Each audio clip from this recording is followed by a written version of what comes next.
few years ago, I stood before the nation and said we needed to be moral defibrillators. We needed to shock the heart of this nation. They tell me that when the heart is in danger, somebody has to call an emergency code. And somebody with a good heart will bring a defibrillator to work on a bad heart. Because it's possible to shock a bad heart and revive the pulse. In this season, when some want to harden and stop the heart of our democracy, we are being called, like our foremothers and fathers, to be the moral defibrillators of our time. But when I look at now how in the middle of a pandemic, we still don't have the conscience to do what ought to be done when it comes to COVID relief and health care for all. This is the answer to these 14 points. Raising the wage, updating the poverty measure, housing for all, federal jobs program for all, protect voting and civil rights, guarantee high quality public education, immigrant reform, immigrant justice, immigrant rights, fair taxes, using the executive orders. When we look at all these things, I'm convinced that we need a heart transplant. So I went to a friend of mine, Dr. Jackson, who's a heart specialist, who does transplants. And I said, tell me, how do you get to the decision to transplant a heart? And he said, well, first of all, Barber, we got to have a meeting. Before we ever transplant the heart, he said, we have to have a meeting. Yes. I said, you got to have a meeting? He said, yes. He said, we have to bring the best of every area, because the question is, how do you transplant the heart without killing the body? All right. My Lord. There's got to be a meeting. It's not an easy decision. Yes, sir. Because you don't want to take the heart out and kill the body. That's it. He says, so every heart transplant takes everybody. Yes, sir. Takes the whole team. That's it. It takes a meeting. No one person can do it alone. That's it. That's right. No one group can do it alone. That's right. No one surgeon can do it alone. That's right. And when I left his office, I began to think that the same is true if you're going to change the heart of a nation. That's it. There has to be a meeting. And then the Holy Ghost got a hold of me and said, Barber, you didn't have to go to the doctor. You could have went to God. Because everywhere in the Bible there was fundamental change. It began with a meeting. In the first book of the Bible, God doesn't say let me, he says let us. That's right. There's a meeting that came together that created humanity as we know it. When they got ready to deal with Pharaoh, they had a meeting down at the Red Sea. They all came together and the sea opened up and Pharaoh drowned.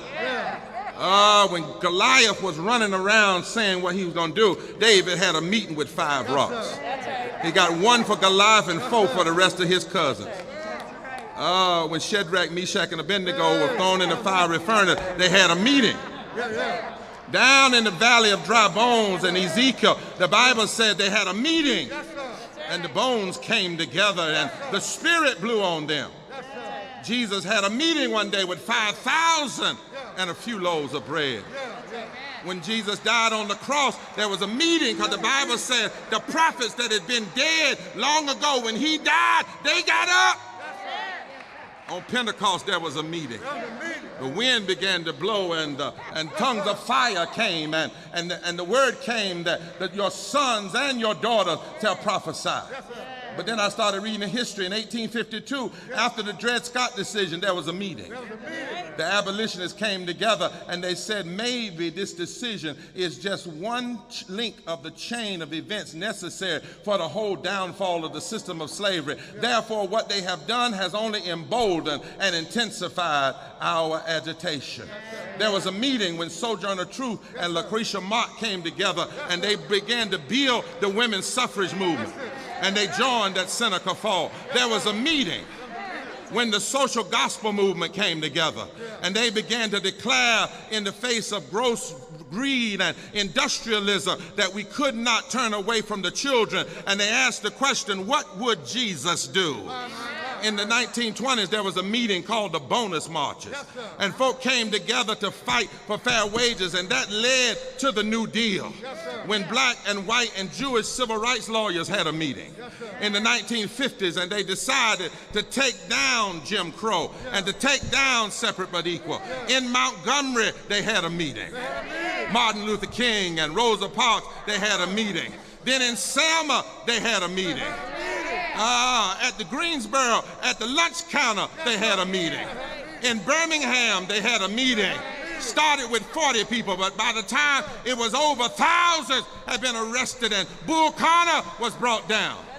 Oh yes, oh yes, oh yes. When Cesar Chavez was alive, they had a meeting in California, and the workers marched and they fasted. Right now at Oak Flats, the Apache Nation is having a meeting, and all of these meetings changed the heart of the nation at that particular point. I just come by to declare that it's time on June 18th for us to have a meeting, for us to have a moral meeting, for us to have a meeting in the streets. Children got to be saved. It's time to have a meeting. Sick folk got to be healed. It's time to have a meeting. Low-wage workers got to be paid. It's time to have a meeting. Housing must be provided for all. It's time to have a meeting. The atmosphere must be saved. It's time to have a meeting. Indigenous people must be treated right.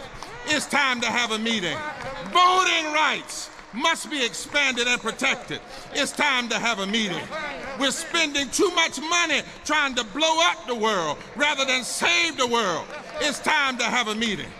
Too much religion is being used to push hate rather than love. It's time to have a meeting.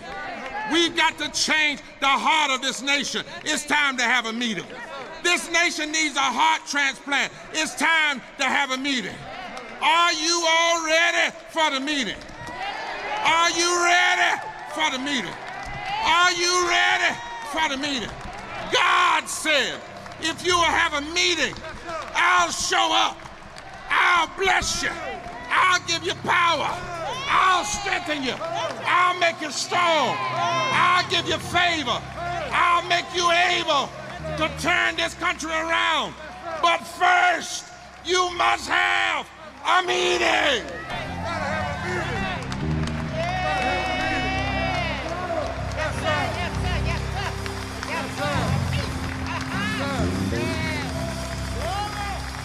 Sir.